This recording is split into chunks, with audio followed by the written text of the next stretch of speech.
Polling percentage పెరగడం వల్ల ప్రభుత్వ వ్యతిరేకతకు అది ఇండికేషన్ అని చెప్తున్నారు. కానీ కాంగ్రెస్ పార్టీ పోటీలో ఉండడం వల్ల ఏమైనా కొన్ని స్థానాలల్లో ప్రభుత్వ వ్యతిరేక ఓటు చీలే అవకాశం ఉన్నది. అంటే బీజేపీ కూటమికి రావడం వల్ల వామపక్షాలు ఎటువైపు కాంగ్రెస్‌తో ఉన్నాయి కాబట్టి ఏమన్నా ప్రభావం ఉంటదా కొన్ని స్థానాలలో?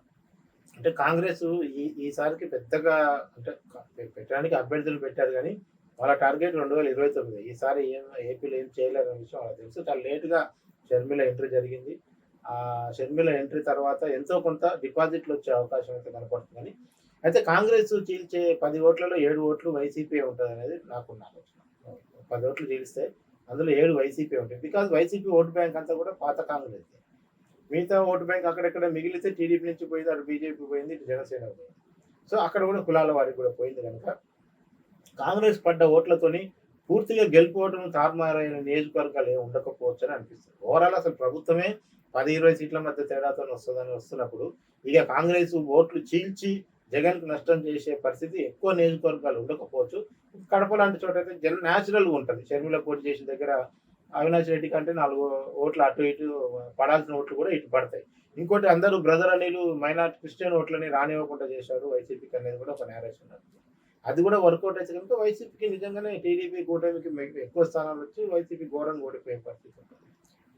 వివేకానంద హత్య ఉదంతం కూడా ఎన్నికల ప్రచారంలో బాగా అధికార పార్టీ నిలబెట్టడానికి విపక్షాలు విమర్శలు చేసినాయి. అంటే ఆ ఇంపాక్ట్ ఏమన్నా? ఇప్పుడు ఎవరో విమర్శలు చేసేదానికంటే కూడా సొంత చెల్లె వచ్చి బాబాయ్ నువ్వే చెప్పావు నీకే రక్తం మాట్లాడుతున్నాయని ఇద్దరు చెల్లెళ్ళు వచ్చి మాట్లాడుతుంటే ఈ విపక్షాలు మాట్లాడుతున్న పెద్ద విషయం ఏం కాదు. ఆ రాయలసీమ ప్రాంతంలో అదే అదే ఆ విషయంలో చాలా మంది ఏం చెప్తారంటే ఎంత జగన్ చెల్లె అయినా షర్మిలకు ఓట్లేరు, కాంగ్రెస్ పార్టీ అంటే కోపం ఉంది, కాంగ్రెస్ రాష్ట్ర విభజన చేసింది కనుక షర్మిల వచ్చినందుకు ఏమైనా కొంత పర్సెంటేజ్ 30%, 100కు 30 ఓట్లు ఏమైనా పడతాయేమో కానీ అదర్వైజ్ కాంగ్రెస్ పార్టీకి ఓట్లు వచ్చే పరిస్థితి కూడా లేదు. దీన్ని వివేక హత్య కేసు ఇవన్నీ కూడా ఓవరాల్గా రాష్ట్రంలో ఎజెండా సెట్ చేయడానికి పనికొస్తున్నాయి తప్ప మళ్ళీ ఎక్కడికక్కడ లోకల్ ఇష్యూసే. ఇప్పుడు పిఠాపురం సమస్య పిఠాపురందే, రాజమండ్రి సమస్య రాజమండ్రి, విశాఖ సమస్య విశాఖ, కృష్ణా జిల్లాకు వస్తే రామరావతి సమస్య, విశాఖకు వస్తే ప్రైవేటీకరణ సమస్య, రాయలసీమకు వస్తే నీళ్ళ సమస్య. ఎక్కడికైనా మన లోకల్ ఇష్యూస్ డామినేట్ చేసుకుని ఎన్నికలు చేశారు తప్ప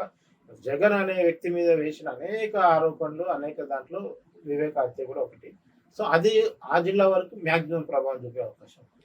175 వైసీపీ పోటీ చేస్తే టీడీపీ 140 చిల్లర చేసినాయి. అంటే ఈ కూటమిలో ఉన్న పార్టీల ఇటాట్ అవుతాయా లేకపోతే కంప్లీట్ గా కలిసికట్టుగా 3 పార్టీలు కలిసి అంటే ఓట్ల ట్రాన్స్ఫార్మేషన్ జరిగింది? అదే ఖచ్చితంగా ఆ విషయంలో అయితే పెద్ద సందేహం ఉంది ఒకటి. ఎందుకంటే కాపులు మాత్రం ఈసారికి మనం పవన్ కళ్యాణ్ చెప్పినట్టు టీడీపీకి ఓటేద్దామని అనుకున్నారనేది మనకు వస్తున్న చాలా మంది మాట్లాడారు. అయితే ఎక్కడ వేసినా చెప్పినా పిఠాపురం వరకు అయితే పవన్ కళ్యాణ్ కాపులు వేస్తారనేది ఇంకొక నేరేషన్. అయితే ఈసారికి మనం మళ్ళీ కాపు అనే అంశం తేవాలన్నా, కాపు సీఎం అనేది పెట్టాలన్నా కూడా మనం ఈసారికి కూటమికే ఓటేస్తే కాపులు వేస్తేనే కుదురుతుంది, అదర్వైజ్ కుదరదని. ఆయన గెలిపించుకోవాలి, మిగతా కమ్మ అభ్యర్థులకు కూడా ఓట్లు వేయాలనే విషయంలో కాపులు కొంచెం కాంప్రమైజ్ అయ్యారు. ఎందుకంటే ఆంధ్రామ జోగే కానీ మన ఇంకో కాపు లీడరు ముద్రగడ కానీ వీళ్ళ వరకే వెళ్ళారు కానీ వీళ్ళ వెనకాల కాపులు పెద్దగా పోయి వైసీపీ చుట్టూ ఉన్నది కూడా ఏం లేదనేది కూడా ఒకటి నడుస్తుంది. సో అందుకనే ఈసారి కాపులు పవన్ కళ్యాణ్ని గెలిపిస్తేనే రేపు మనకు ఆ మాట ఉంటుంది అన్న విషయంలో క్లారిటీగా ఉన్నారు. సరే పవన్ ఒక్కడు గెలవటం కాదు కదా, ఇక్కడ జనసేన ఓట్లు టీడీపీకి రావాలి, బీజేపీ ఓట్లు టీడీపీకి రావాలి. జనసేన బీజేపీ అభ్యర్థుల చోట్ల టీడీపీ వాళ్ళు అందరూ ఓటేయాలి. అక్కడ టీడీపీ ఎందుకంటే ఎక్కడైనా మెజార్టీ షేరు టీడీపీ ఉంటుంది. అలాంటి చోట్ల ఓటింగ్ జరిగిందా లేదన్న విషయంలో ఇప్పటికి కూడా ఒక క్లారిటీ రావట్లేదు. కాకపోతే కూటమికి మాత్రం ఎక్కువ ఓట్లు పడ్డాయన్న నేరేషన్ ఎక్కువ మంది తీసుకొచ్చే ప్రయత్నం చేస్తారు. విభజన హామీలు 10 ఏళ్ల పాటు నెరవేర్చని బీజేపీ కూటమిలో ఉండడం వల్ల ఏమైనా మైనస్ జరిగిందా? ఇది వైసీపీ చెప్పడానికి ప్రయత్నం చేసింది. ఎందుకంటే 10 ఏళ్ళు మీరే ఉన్నారు. అయితే వైసీపీ కూడా చాలా సెన్సిటివ్ వ్యవహారం బీజేపీని ఒక మాట అనాలంటే కూడా. ఎందుకంటే జగన్ మీద ఉన్న కేసులు అవన్నీ కూడా బెయిల్తో ఇవాళ సమస్య అంతా ఏంటంటే జగన్ గెలిస్తేనే సీఎంగా ఉంటాడు, జగన్ గెలిస్తేనే జైలుకు పోకుండా ఉంటాడు, లేకపోతే ఆయన ఓడిపోతే ఎంబడే తీసుకుపోయి జైలు వేస్తారనే కాన్సెప్ట్తో నడుస్తుందంతా కూడా. సో అందుకనే రాష్ట్రానికి ఏం రాలేదన్న విషయంలో కాంగ్రెస్ మీద బీజేపీ మీద ప్రజలకి రాజకీయాలు మాట్లాడుకునే వాళ్ళకి కొంచెం స్పృహతో ఉండే వాళ్ళందరికీ అదే కోపం ఉంది బీజేపీ మీద కాంగ్రెస్ మీద. అందుకే కాంగ్రెస్ కూడా ఓటు పడింది. అందుకే వీళ్ళు విభజించిండు, ఈయన వచ్చి కూడా ఏం చేయలేదు. ఈ 2 విషయాలు క్లారిటీ ఉంది. ఇప్పుడు కొత్తగా టీడీపీ రావటం వల్ల ఏంటంటే జగన్ను వద్దనుకునే వాళ్ళకి ఒక ఊరట కలిగించడం కోసమే కూటమి వైపు రావాలనేది. జగన్ కోరుకుంటున్న వాళ్ళది పై చేయి అవుతుందా, చంద్రబాబు రావాలనుకోరు. ఇప్పుడు ఎందుకంటే ఎన్ఆర్ఐలు కూడా పెద్ద ఎత్తున వచ్చి మనిషికి 2 లక్షలు ఖర్చు పెట్టుకొని తలా 10 ఓట్లని గుత్త తీసుకొని ఆ 10 ఓట్లు టీడీపీ పడేటట్టుగా ఎన్ఆర్ఐలు అందరూ బాగా ప్లాన్ చేసి ఎక్కడెక్కడి నుంచో వచ్చి ఒక 400-500 మంది ముందే వచ్చి వాళ్ళలో చాలా మందికి టీడీపీ ఆఫీస్ నుంచే టికెట్లు పంపారని, లేదు సొంతంగా 2 లక్షలు టికెట్ పెట్టుకుని వచ్చారని, ఇట్లా రకరకాల వాదనలు చర్చలు మనం గ్రౌండ్లో వినపడుతున్నాయి. సో ఏమైనా మరి ఎన్ఆర్ఐలు వైసీపీకి ఉంటారు కదా, ఒక చంద్రబాబుకే ఉండరు కదా. సో అటు ఇటు అందరూ కూడా వచ్చి పెద్ద ఎత్తున ఫ్లడ్ అయ్యి మనకు పనిచేశారు. ఆ క్రమంలో ఈ ఒక్క అంశాన్ని చూసుకొని కేంద్రం ఏమి ఇవ్వలేదు అనేది ఒక ఎజెండా కింద తిప్పటంలో వైసీపీ కూడా అంత సీరియస్గా చేయలేదు. దానివల్ల అది పెద్ద ఎజెండాలో కనపడలేదు. మొత్తము ఓవరాల్గా సీఎం అభ్యర్థుల మధ్యనే పోటీ అన్నప్పుడు పవన్ కళ్యాణ్ కేంద్రంగా జరిగింది. పిఠాపురం అనేది చాలా ఆ స్థానం మీద ఎక్కువ ఫోకస్ అయింది, ఎక్కువ చర్చ కూడా దాని మీద జరిగింది. పోలింగ్ రోజు కూడా అదే ఎక్కువ వార్తల్లో ఉన్నది. ఎందుకు దానికి కారణాలు మీకు ఇవాళ అసలు ఆంధ్రప్రదేశ్లో ఈరోజు కూటమి ఏర్పడిందంటే అది పవన్ కళ్యాణ్ వల్ల. ఇవాళ ఆంధ్రప్రదేశ్లో ప్రచారం ఎవరి చుట్టూ తిరిగింది? పవన్ కళ్యాణ్, ఆయన వ్యక్తిగత జీవితం, ఆయన పిల్లము పిల్లలు, ఆయన సినిమా షూటింగ్ల గురించే జరిగింది ప్రచారం అంతా కూడా. చెప్పండి, చంద్రబాబుని ఎవరు విమర్శించారు? వైసీపీ పార్టీ వాళ్ళు. పవన్ కళ్యాణ్ టార్గెట్గానే మొత్తం ఎన్నికల ప్రచారం సాగింది. పవన్ కళ్యాణ్ అనే వ్యక్తి వల్లనే బీజేపీ ఎంటర్ అయిందన్న విషయం జగన్ క్లియర్ కట్గా అర్థం చేసుకుంటారు. నీకు మోడీ లాంటి వ్యక్తిని, అమిత్ షా లాంటి వ్యక్తులు వచ్చి జగన్ వ్యతిరేకంగా ఒక బహిరంగ సభ పెట్టడం అంటే దాని వెనకాల ఎంత ఎక్సర్సైజ్ జరిగి ఉండాలి. పైగా గడిచిన 9 ఏళ్ళ నుంచి జగన్ వాళ్ళకు అనుకూలంగానే ఉండాలి. లాస్ట్ 5 ఏళ్ళు అన్ని పార్లమెంట్ అన్ని బిల్లు 5 ఏళ్ళు లాస్ట్ 5 ఏళ్ళు జగన్ వాళ్ళకి అంతా అనుకూలంగానే ఉన్నాడు. ఎక్కడ ఒక మాట కూడా అనలేదు జగన్ కేంద్రాన్ని కానీ, బీజేపీని కానీ, మోడీని కానీ, అమిత్ షాని కానీ.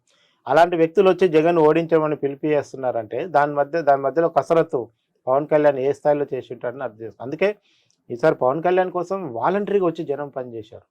ఆ కాపు కులం అనుకోండి, సినిమా వాళ్ళు అనుకోండి, జూనియర్ ఆర్టిస్టులు అనుకోండి, మహిళలు అయితే ఏం చేస్తాడమ్మా పవన్ కళ్యాణ్ గెలిస్తే ఏమైందంటే ఏమన్నా కానీ ఏం చేయకపోయినా పర్లేదు మావాడైతే గెలవాలి, ఈ మాటలతోనే ఆడోళ్ళు అక్కడ మనకు ప్రచారం చేస్తారు. అందుకే పవన్ కళ్యాణ్ అనే వ్యక్తి ఈసారి కీలకంగా మారాడు.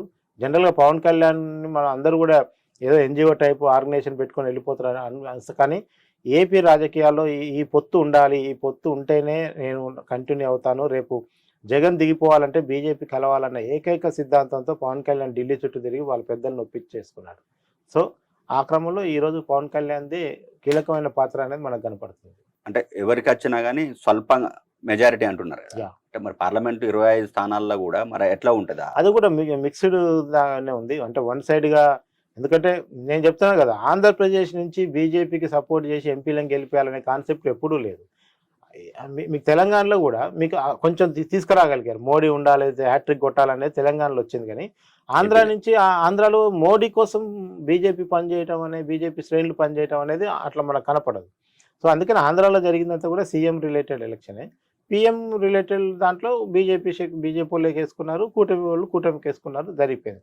అయితే అసెంబ్లీలో ముఖ్యమంత్రి ఎవరనే దాంట్లో జరిగినంత రసవత్తరమైన పోరు పార్లమెంట్ దగ్గరికి వచ్చేసరికి ఎవరు గెలిచినా పర్లేదు అనే ఒక ఉదాసీన ధోరణి ఎక్కువ కనిపించింది. అంటే మోడీని గతంలో విమర్శించిన చంద్రబాబు ఇప్పుడు మళ్ళీ కూటమి కలిసిన తర్వాత దాని మీద కూడా ఎక్కువ వైసీపీ వాళ్ళు కావచ్చు, లేకపోతే బాగా అది మనకు సోషల్ మీడియా సేవియర్స్కి మనకు కనపడుతుంది. ఆ సోషల్ మీడియా చూసే వాళ్ళకి మనకు కనపడుతుంది. కానీ జనంలో ఈ చంద్రబాబు గతంలో అవసరానికి మోడీ దగ్గర ఉన్నాడు, మళ్ళీ తిట్టాడు, మళ్ళీ పోయాడు, ఈ చర్చ కంటే కూడా మోడీ అసలు నేను ఏమంటున్నానంటే మోడీ బీజేపీ వస్తుందా, మోడీ వస్తాడా, ప్రధాని ఎవరు కావాలనే నేరేషనే ఏపీ ఎన్నికల్లో లేదు.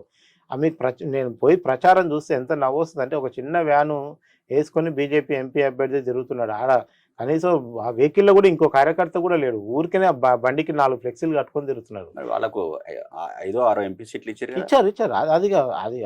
అది ఇంకా బ్లండర్స్ టీడీపీ చేసిన దాంట్లో. ఎందుకంటే ఒత్తిడి గురై, అంటే వ్యవస్థలు అన్నీ కూడా జగన్కి అనుకూలంగా పనిచేస్తే నేను ఈసారి ఓడిపోతానని చంద్రబాబు భయపడటం వల్లనే బీజేపీ నాతో ఉంటే వ్యవస్థలు ఏమన్నా కొంచెం తనకు సహకరిస్తాయన్న ఏకైక గుడ్డి నమ్మకంతోనే ఆయన దిగాడు. ఆ నమ్మకం ఫలించిందా లేదంటే వైసీపీ వాళ్ళు ఇప్పటికీ విమర్శలు చేస్తారు, వ్యవస్థలన్నీ చంద్రబాబుకే పనిచేసినాయి అని. వాళ్ళ అధికారులు ఉన్నారు, వ్యవస్థలు ఏమో చంద్రబాబు పనిచేసినట్టున్నారు. సో ఇక్కడే కొంచెం తేడా కొడుతుంది. నిజంగానే మా స్వతంత్రంగా ఉండాల్సిన వ్యవస్థలు ఏమన్నా కొంచెం చూసి చూడనట్టు కొన్ని చోట్ల ఆ రకంగా చూడాలంటే మరి చాలా ఘర్షణలు జరుగుతుంటే కూడా ఎలక్షన్గా అధికారులు కానీ లోకల్ పోలీసులు చూడనట్టే ఉన్నారు. సో డీజీపీని కూడా మార్చారు కదా మార్చారు. అదే అదే అంటే అంటే ఆ స్థాయి దానికి వచ్చిందంటే అంటే కొంతమంది లోకల్ పోలీసులు అధికార పార్టీకి చేశారనేది మనకు అర్థమవుతుంది.